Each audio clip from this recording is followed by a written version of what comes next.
So electoral voting machine இப்போ இல்லை, நேற்று இல்லை, 1982 கேரளா பரவூர் தொகுதியில் உள்ள இடைத்தேர்தலில் முதலாக அறிமுகப்படுத்துகிறாங்க.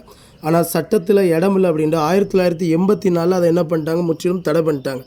பருவடி ராஜீவ்காந்தி அரசு 1989 பிரதிநிதித்துவ சட்டத்தை திருத்தம் பண்ணி மறுபடியும் என்ன பண்ணுறாங்க, எலக்ட்ரல் ஓட்டிங் மிஷினை கொண்டு வரணும்னு சொல்லி 1998 ஃபஸ்ட்டு டைம் ராஜஸ்தான், மத்திய பிரதேசம், டெல்லியில் நடந்த தேர்தலில் இந்த எலக்ட்ரல் ஓட்டிங் மிஷின் கொண்டு வந்தாங்க. பிறகு 2001 தமிழ்நாடு, கேரளா அங்கே நடந்த தேர்தலில் கொண்டு வராங்க.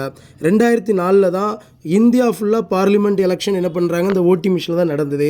இப்போ ரீசெண்டாக என்னது, நம்ம யாருக்கு ஓட்டு போடுறோங்கிறத தெரிஞ்சுக்கூட முடியும், விவிபாட் மிஷின் என்ன பண்ணுறாங்க, பக்கத்திலே யூஸ் பண்ண ஆரம்பித்தாங்க. பல்வேறு நாடுகளில் எலக்ட்ரல் ஓட்டிங் மிஷின் என்னது கொண்டு வந்திருக்கிறாங்க.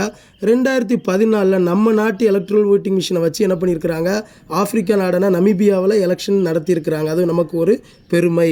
ஆனால் வளர்ச்சியடைந்த நாடு இன்னும் என்ன பண்ணல, ஓட்டிங் மிஷினுக்கு வரல.